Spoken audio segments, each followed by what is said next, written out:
Hey guys, my name's Khadroth, and today I'm going to be talking to you about Dante Alighieri, the very famous author that has now been coming to us here with the Chaldea Boys event. Now, Dante is a very interesting character because right off the rip we can actually see that he is a story-locked unit, and he is going to be locked behind Ordeal Call for completion later. So we don't get a whole lot of story-locked units into the game. I choose to look at them mostly as limited units because most people don't want to roll the story banner, but this does at least imply an interesting thing, and that's that you could get him maybe somehow if you did roll the story banner. That being said, he's such a late addition, and you have to have completed so much in order to even get to this point that I really don't think that's going to matter. Most people are just going to treat him as a limited unit anyways. But I do think story-locked units have a tendency to be a little bit rarer in terms of getting banners from time to time, so it is something to think about. He is available here during this current event, so you obviously can roll him with the Chaldea Boys banner, but after that, who knows when his next appearance will be. Maybe they'll rerun him again like shortly after Ordeal Call 4, but I'm not sure, and it'll definitely be an interesting thing to observe. Now, just like with all of my servant analysis videos here, as we like to do deep dives. I like to start out by going through the fandom with you guys and kind of giving you guys my insight on it. But I also am going to give you guys the refund numbers, the damage numbers, and kind of how he's going to work in an actual composition later on in the video. So make sure if you guys don't want to see anything about the fandom side of things, that you at least jump to that portion of the video and get some good info out of that. So we're going to start out here by looking at Dante's stats. He is going to be our first AoE 5-star Pretender being added to the game for arts. And that's going to be another interesting aspect to him because he's actually going to be a pretty decent refunder. Now you can see right off the bat here, he doesn't have too great of attack power. This is definitely going to be a concern for him. I think overall is going to be his damage output and whether or not you actually feel like you need him. To me, Dante is a little bit more of a challenge unit, less of a hey, I'm just going to throw him into a farming scenario. You can use him to that effect, but I don't think that's going to be where he's going to be at the strongest, and you'll see why as we go through the kit. But as you can see here, he does at least get a little bit of HP to help him out on that side. He's not quite topping 15k or anything like that, but this should at least be a decent chunk for him. Now, taking a look here, he is, interestingly enough, star attribute, and that can be reflected down here in the Intima Elish nullification trait that he has. Not every star attribute person is Intima Elish nullification, but he is one of the ones that is. This is definitely going to be a nice thing to denote, and this attribute actually will come into play for him quite a bit with his damage output, since it will make him relatively neutral to most other types of attributes. Now, just a couple other things here. He's got star absorption of 102. That's right in the smack in the middle. Star generation of 19.8. Definitely not terrible. And then an NP charge rate of 49. This may be a little bit of a concern as an arts unit, but remember, he is arts. He does have multi-hit noble Phantasm. I'm not super concerned about this. I think he'll be fine, especially with what he has in his kit. His NP charge defense is 3%. His death rate is basically 19.5, which is a little bit under the average. His alignment is neutral balance. This is definitely another interesting one, as neutral balanced, as we've kind of talked about lately, is just not a very easy alignment combination to try and target. It is neutral and balanced by default, kind of trying to imply that it's not going to be affected by too many things since it's right smack in the middle. He is a male gendered unit. He has the basic traits of Defender, again, Intima Elish nullification, Hominidae servant, humanoid, and just normal servant. So realistically speaking, other than humanoid, not a whole lot here to actually exploit against him. Looking at his deck, he has a double buster, double arts deck with a singular quick card. The hit counts are all average or above, with the two average ones being the buster and the extra attack. But the arts and quick cards, the ones that you're actually going to gain NP from most of the time, are actually pretty decent hit counts. This is a good thing for him in that regard. Taking a look here at his skills, his first one is going to be a quick arts and buster buff for 3 turns of 20% each. All of this on a 6-turn cooldown. And then he's going to also grant himself gut status 1 time 3 turns. That will revive with 1000 HP. This will actually come into play with his 3rd skill later on, so it's definitely a nice thing that he has it. Although I do wish that they maybe gave him some sort of ability to stack guts with other sources that maybe would be to his benefit given the way that his third skill works. Still, I think while this is nice, he does have a tricolor buff here that's really helping him out, but it is only the 20% modifier, so don't expect too much out of that performance-wise. As we go to the second skill, this is where things start to get really kind of hairy. He's actually not that difficult to understand, so I'm going to kind of put it to you guys in an easy way that you guys can understand. First and foremost, this skill will gain you critical stars. From there, you get to select one of two effects. There's no cost to it or anything like that. So you get to choose either Heaven Battlefield status or Hell Battlefield. What Heaven Battlefield status is going to do, it's going to change the battlefield to Heaven, and it's going to do it in the same way that, like, say, Arcuid's Millennium Castle Battlefield works, where it's going to go in the upper right corner of the screen. It's not going to be based on him, so it's not going to be something that you can really buff strip him of. However, you can kill him, and then it will go away, so that just keep in mind that that is a thing that can happen. So if you choose Heaven, you're going to end up getting the party-wide arts increase for 3 turns of 20%. You're also going to get party-wide critical damage for 3 turns of up to 50%. And then you're also going to recover the entire party's HP by 1,000 every turn for 3 turns. So that's if you choose Heaven. If you choose Hell, you're going to get party-wide Buster Up for 3 turns of 20%. Party-wide NP damage for 3 turns of 30%, and the ability to charge his gauge by 10% every turn for the next 3 turns. This is an interesting effect. I think looking at this objectively speaking, I can see some uses for going with Heaven, particularly if you want to increase his refund capacity. Obviously, the arts up is going to affect his damage, and then the party-wide critical and healing can definitely be good to kind of help maybe fill in some gaps where maybe a support's not doing enough, or you just kind of need to help get him topped off. It's kind of the safer play. But the Hell Battlefield is, objectively speaking, just the stronger one to choose. And the reason why is because even though he is an arts unit and you're boosting party-wide Buster up for 3 turns of 20%, the party NP damage for 3 turns is 30%. So 20% arts up versus 30% NP damage up, and the fact that NP damage can be scaled with someone like, say, Oberon, yeah, there's a lot there that you could definitely benefit from. So to me, as long as you're sure that you have the refund, it's probably better to go with the Hell Battlefield if you're just trying to fire off NPs. But if you're trying to crit, it's probably going to be better to go with the Heaven Battlefield, or if you maybe just need the sustain. Thing is, he's also got the 10% charge per turn every turn for 3 turns here, so this is definitely a really, really nice effect. To me, I feel like a lot of people, if they're just using him in farming capacity, they're going to go with Hell Battlefield. And if they're using him in challenge capacity, they're either going to go with Hell or Heaven. And it will depend on the circumstances that they are currently facing. His third skill gets even more wonky, and honestly, fandom does a terrible job of kind of displaying this. But the idea behind it is that kind of to start out with here, he's going to get 50% charge if you have the skill maxed out when you press the skill. From there, he is going to grant himself 7 stacks of debuff resist down, but they are a unique debuff. That is to say, it is this new identifier here, this Scarlet P, if you want to think of it that way. And basically what this is going to do is this is going to end up giving him a mark of sin, as we're going to call it. Each one of these 7 debuffs is going to be a mark of sin, and it's going to last for 3 turns. Now, in that time period, this is a uncleansable demerit, so don't feel like you can get rid of it by, like, say, using Casturia's NP, or using another servant's, like, cleanse skill on them, or even a cleanse mystic code, or again, like, command code or something like that. So that's both the good and the bad news for it. And I say good because, like, this is going to have a benefit, but it's bad because it is debuff resist down.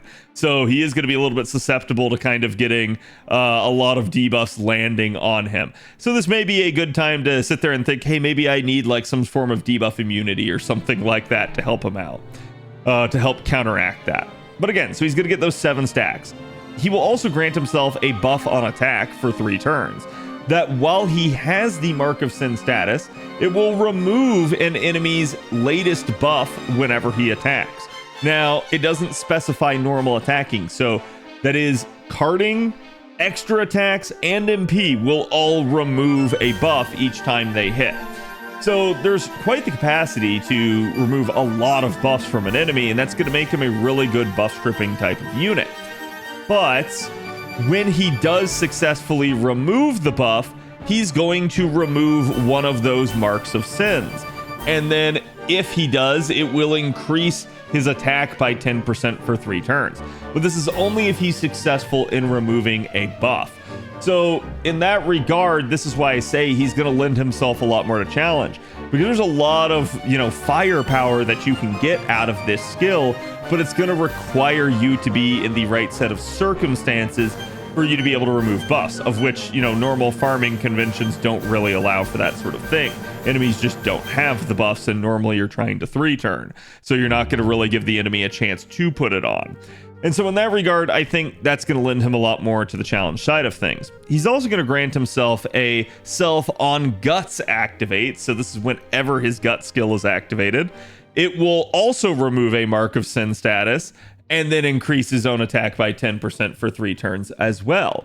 So that's why I was saying before, if they maybe gave him stackable guts, you could maybe have multiple sources of it, maybe keep getting it removed, and then kind of abuse that fact to get even more of the stacks eaten. This would have maybe allowed for some sort of shenanigans with, like, say, Chen Gong or anybody else that you can maybe try to get to sacrifice Dante in order to get the guts forcibly popped. But I kind of understand why they didn't want to do it. They probably just wanted him to be a little bit more on the challenge side of things, so there's nothing wrong with that. But again, that does mean that due to these 7 marks, he has a potential of getting up to 70% attack.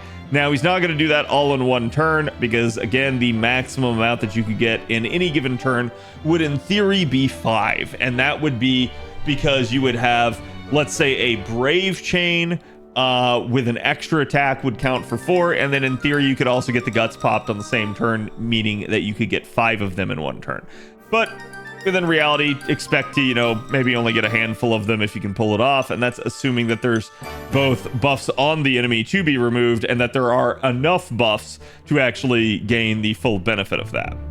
So again, it's going to be a very powerful skill, but you are going to want to just lure it right off the get-go again, just because it is his 50% charge skill. So with that in mind, that's his entire skill set there. We've got his passive skills. Thankfully, he doesn't have too much. Does get a small boost to his crit damage and his arts performance, so it's definitely welcome.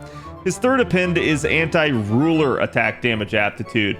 With him being a pretender, it's not necessarily going to be up his alley to do so, but he will have a little bit of synergy due to the way that his noble phantasm is going to work.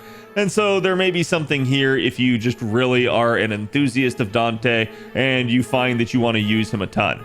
To me, I don't think this is the best use of your append skills or your coins, but it may be up to you. For me, I'd probably go with, say, mana loading with him, or again, even something like skill reloading if you're going to be using him more in that challenge environment, as I do think that Dante is going to be someone that works quite well with skill cooldown reduction. So a nice easy pairing for him will be with Tamamo, and that's going to be another interesting thing to denote, is that he's going to want to get his skills kind of back over and over and over again, just so he can keep abusing the effects, as he can basically double up on them. So to give you an example of this, if you can double up on the third skill, yes, he can basically manage to strip 2 buffs at a time instead of just 1. So that could be definitely something that could really benefit him. Now, as we move on to the Noble Phantasm, you guys can see here, it is a 4-hit AoE Arts Noble Phantasm. Now, 4 hits isn't a whole lot. He does only have the 0.49 NP gain rate, but he also does have Arts up on his first skill, even if you don't use it from the second skill. And if you don't use it from the second skill, you're still getting 10% charge per turn. So I think there's a lot there already. Plus the fact that Arts is just generally a good refunder in general, so even having a low hit count there is not going to be a huge deal. And then on top of that, he's a 50% charger. So yeah, his numbers are actually going to be probably fine in that regard. You don't have to worry too much about it. So as we look towards what the NP actually does, though, you guys can see it increases his own damage against enemies that have Sky attribute whenever he's on the Heaven battlefield. So if you chose Heaven, it's going to help you against Sky attributes. That'd be the other reason kind of here to take this would be, hey, look, I get the arts up. It's going to benefit my NP. It's going to make it hit harder, but I'm also getting the 50% power mod that's maybe helping me out a ton. And then the Earth attribute will what he'll get the power mod against if he's on Hell battlefield. Now, keep in mind, these are power mods, which means that they are not super effective. Super effective things only affect the NP itself. Power mods, though, can affect subsequent cards and things, so that can definitely be to your benefit to have this be a power mod, especially if you're trying to like Brave Chain with him and maybe strip a bunch of buffs and stuff like that. So he's from there, after you make one of those two choices and get the effect from it, he's then going to deal damage to all enemies, inflict a curse of 2,000 damage for 5 turns to them. It's going to total up to about 10k. And then he's going to reduce their gauge by 1. So with him being an Arts Looper, him being able to fire off NPs back to back to back, him being able to AoE drain guaranteeably is actually really strong. So he's going to be really good at kind of stopping the enemy from getting to their NP, especially if you can keep that loop going. His overcharge effect is going to increase his own NP damage for 3 turns, activating first. Base 20, but it does scale up quite nicely at 5% each time. So this does kind of, as one of my chatters brought up, kind of call into possibility the use of overcharge mechanics with them and being able to kind of abuse this, as it is a 3-turn duration, which means that even if you only have like a front-loaded overcharge effect, it's still going to affect all 3 turns of him NPing. And so therefore, if you can just keep firing off the NPs over and over and over again, you're going to end up getting quite a nice stacking effect. So just keep that in mind. There can be numerous things that you could try to do with him. I do think trying to use kind of the normal subset of things like Black Grail with him, or again, Rising Mud Rain if you want the overcharge, can definitely be an interesting use for him. And then if you're maybe trying to use him in some sort of like multiple damage dealer setup, I do think there's a whole bunch of different craft essence options that you could have with him. But remember, he does have the ability to buff remove, so you're probably not going to worry too much about most things. So I think starting him from 0 is just going to be ideal in just about every single set of circumstances to get the most firepower that you're going to want out of him. And he is going to want that firepower if at all possible. Though you could end up trying to use something like, say, Honey Lake and abusing that for, say, Invuln Pierce and more power modifier if you put some burn command codes on him. So there's definitely a lot to consider there, but I'm going to say he's actually a pretty open-ended unit with regards to what craft essences work best with him. So with that in mind, that is basically the rundown of Dante's kit. Now, let's go ahead and let's talk about refund numbers. So for Dante, again, as we mentioned, he's got the 0.49 NP gain. He's got 4 hits on the NP. And we'd like to look at things from a standard setup. So like if we're going to try to use, say, double Castoria or something like that with him, we can get quite a bit of capacity out of that. And right here, we have a very nice little handy dandy depiction that Avalon has sent to me here. You guys can see this is Dante.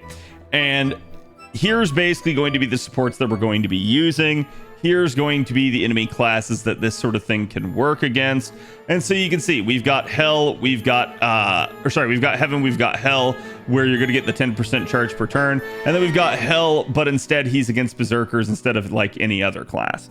And to give you guys an idea of what's going on here, we've got the 3 times enemies, and because we're facing 3 enemies, that means each of those 4 hits, we're going to be getting 12 hits of refund potential right there.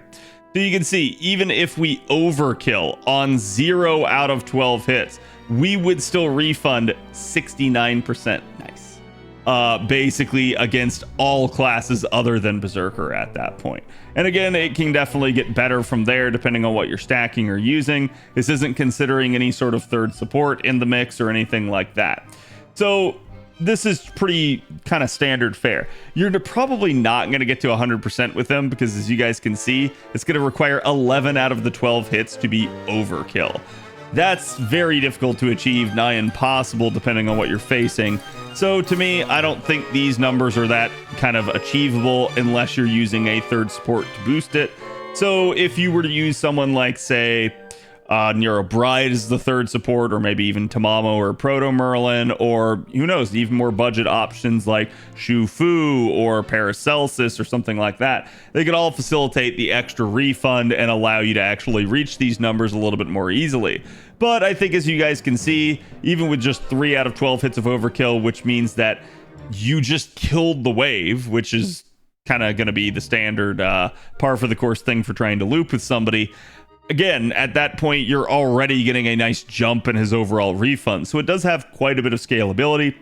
I think you can expect to see numbers in the 80s and higher very frequently. Just don't expect a perfect full refund necessarily if you're just using double Castoria. Now, again, that was with Heaven. With Hell, remember, you don't have the arts up, but you do get the 10% charge per turn, which should be included in these numbers. And you can see it's actually pretty similar. So yes, you're losing out on some arts, but the 10% charge per turn, it's actually having more of an impact than the 20% arts up was. So there you go. That's kind of the difference right there, is that you're actually getting a little bit more. And so right there with the 3 overkill hits, you're actually getting to, again, 81% refund there. And then with Hell against Berserkers, things definitely are in, I'm going to say, like, their worst possible form here. But you can see you still have the capacity to even get back to, like, I'd say probably a good 70% right there. So that's nothing too crazy. Now, we did also include some circumstances where, yes, he can actually loop over 2 enemy waves and almost even single enemy waves at times. So I think that's kind of the benefit that having 50% charge baked into your kit does. If you're a refunding unit, you're definitely going to have quite the capacity to adapt to an oddly structured node. So we're talking about a non-standard node, a non-like 3-3 X type of node. So maybe something where it's like 2-1-1 or like 1-2-1 or something like that. Like, in those sets of circumstances, he can probably work, because even though he's going to have bad refund in a wave, he can kind of time his third skill to help him pop off for that and allow him to just have enough like brute force charge in order to make it through. And again, we gave you guys the numbers for each one of them. I'm not going to bother to go through it too much. Keep in mind what these represent up here is your overkill numbers. And overkill definitely allows you to generate more noble Phantasm. So again, Dante gonna have some really good refund numbers. I don't think that's gonna be your concern for him. I think instead what you guys are gonna see is the concern's probably gonna be more on the actual damage numbers. But just to give you guys an idea again here of maybe some of how his charge is going to work in actual compositions, you guys can see we do have the breakdown here of going up against 2 enemy waves. Again, even a 2-1 enemy wave, a 2-2 enemy wave with Hell, and a 2-2 against Zerkers with Hell. And then last but not least, all the way over here, a 3-3 neutral with Heaven. So there's quite a bit of like standard composition that you can do here. You can absolutely work in Oberon and kind of have it work, and it should work out very easily for you guys. And I think Oberon's probably in most scenarios going to be your best third support, your best tertiary support, as I like to call it, because he's going to allow you to just have that huge damage amplification. And especially if you are using the Hell variant for the extra NP damage, he's going to scale really well with that on the third turn. So it's going to be very much to your benefit in order to be able to do something like that. But again, if you're just up against the 3-3x neutral node, you guys can see you can manage to get away with, like, say, a support Castoria, your own Proto Merlin, or vice versa, and then Shufu. So really easily like attainable unit compositions, I'd say.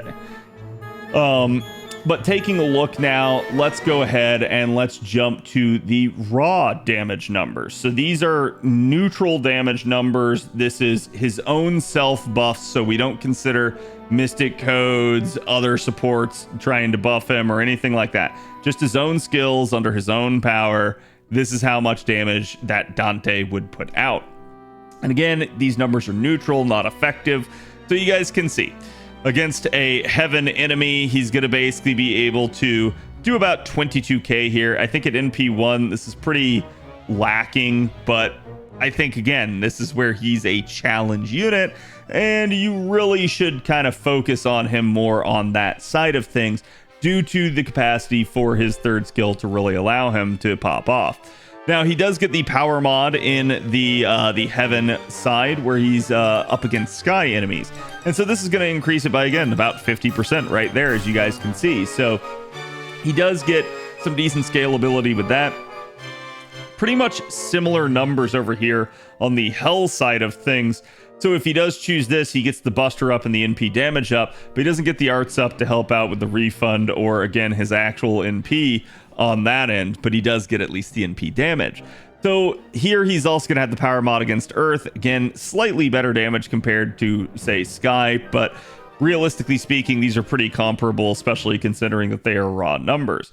So to me, at the end of the day, his actual raw firepower, not too terribly strong.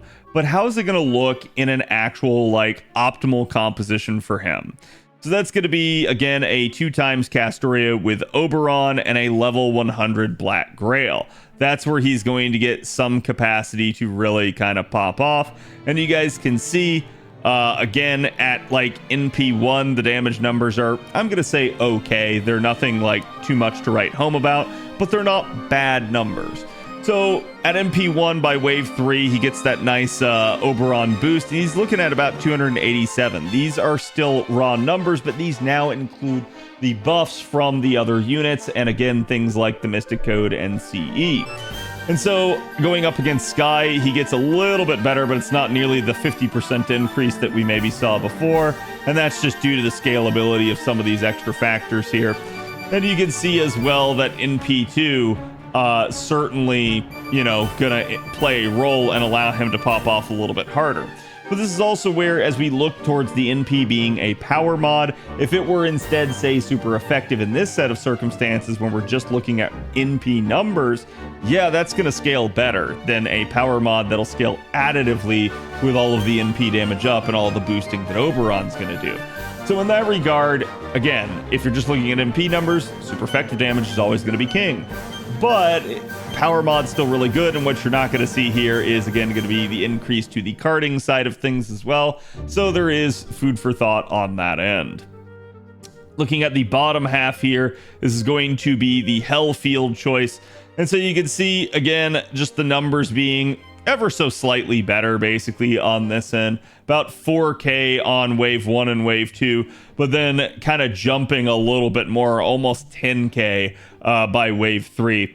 And then right here against the Earth trait, again, just similar sort of deal where the numbers are jumping by very similar numbers pretty much across the board. So I think looking at this objectively speaking, Dante's damage is okay. So let's compare him now to some of his competitors. So you guys can see this is going to be Cagliostro here with a 2x Castoria Oberon level 100 Black Grail. It's not going to be the best numbers here out of Cag either, because he's also a pretty wonky unit. He's also a 4-star, but he is another AoE arts pretender, so he is a decent comparison. And you guys can see he does at least have the lawful niche.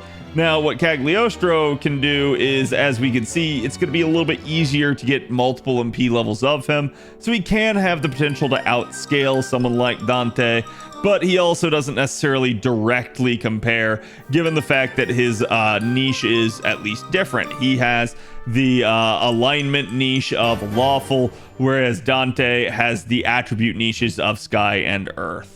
So looking at that, he definitely scales quite nicely, but these numbers, especially at the lower MP levels, still going to kind of pale a little bit in comparison. Though I do think the second you start getting up to NP2, there's a lot more value there. But again, the elephant in the room is going to be Oberon, as everybody pretty much will have him. So Oberon's optimal composition for just 3-turn damage is going to be double Koyan Reigns, the level 100 Black Grail.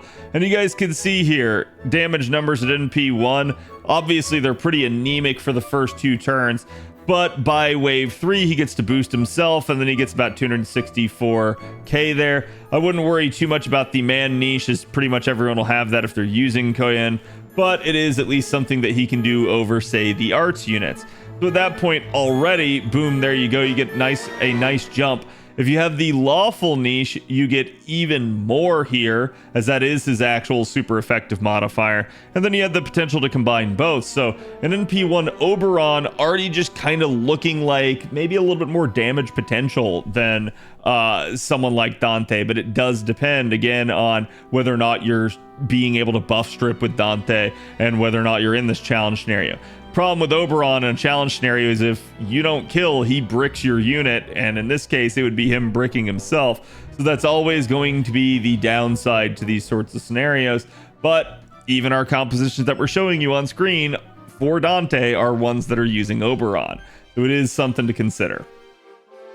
We also have Baobon Summer, and Baobon Summer definitely at NP1 not too hot, but against the man niche, which is basically her true niche, she's definitely solid damage there, even just at NP1, and it scales quite nicely with the other levels there. So I do think that Baobon is, while still not able to start from 0 like some of the other units, still a very serviceable unit in what she can pull off. I did ask for a couple other comparisons here, though, because I think in order to understand a unit where we don't have a lot of like in-class comparisons, you have to start stepping out and looking at some of the others. So here is Summer Musashi, and the reason that I feel like to a degree the Berserkers are a fair comparison is because a lot of the scenarios you're going to be using a Pretender in are going to be 1.5 times damage scenarios against the Knight classes. And sure enough, Musashi's also going to be a similar scenario. So you guys can see just at NP1 with her sort of best lineup here, which is pretty much the exact same as Dante, you're already looking at more firepower there. And dear Lord, I hope it's not against the Saber enemy, because good God, Musashi is just strong for that. Though Musashi's biggest issue is always going to be that lack of charge and her inability, if the node doesn't allow for the refund, to loop. Here, so now we have Summer Ibuki, and Summer Ibuki does at least have the super effective Earth niche, so you can see actually pretty comparable numbers there at NP1, but good Lord, the super effective Earth niche kind of flexing right there against just a normal power mod against Earth, as she will begin to outshine him. And then I did ask for another one, at least two other comparisons here, because I felt like due to what he is doing as an anti-sky and anti-earth unit, they were a pretty fair comparison, and that was going to be Raiko here, who also has the sky and earth niches. She's going to be able to work with cranking instead of something like Black Grail, but you guys can see definitely NP1 numbers looking a lot worse. So this does mean that he's at least going to kind of outshine Raiko, unless you have those higher NP levels. But a lot of this is, again, the power of something like Black Grail and the stacking NP damages with Oberon, as opposed to Raiko having to start with cranking and not really having any NP damage in her kit, so to speak. She does at least have really good power mods, and you guys can see that in play here. Again, you do have the capacity to maybe double stack, so there is quite a bit of just raw potential with Raiko still, and that is where you should be using her to get the most out of her. And then in the off chance you're going up against Sabers yet again, there's also going to be Tesla here, who has come a long way and I think is a little bit of an overlooked unit at this point by some people. He does have to work with cranking, but again, his damage numbers have been solidified. They have been made more consistent due to his buffs, and you guys can see he's actually capable of hitting quite effective damage numbers. So ironically enough, he would actually be able to very handedly beat Dante if it is again some sort of like Saber matchup. So I think against Sabers there are a couple of better options if you're just looking to farm or something like that. So to me, I think this is where his damage is going to be his primary concern. His damage numbers are not bad, but you are going to have to do some stuff to try to kind of amplify it as much as possible. And I think that's where it's really going to come down to him just, again, lending himself a little bit more to challenge, more of a knockdown, drag out fight, especially against an enemy that has a lot of buffs that are not protected by the fight itself. So it's not a fight specific mechanic that has a like white border around it. That's where he's going to really shine and be able to get quite a bit of mileage. So let me know what you guys think about Dante. Which ascension of his is your favorite, as he does have quite a few interesting ones here. And are you looking forward to Ordeal Call 4? And I guess, what would you like to see changed about Dante if you could change anything? I'll be curious to hear you guys' thoughts. I will see you guys for the next video. Thank you all for watching. Don't forget to like and subscribe. It really helps the channel out, and I will see you guys for the next one.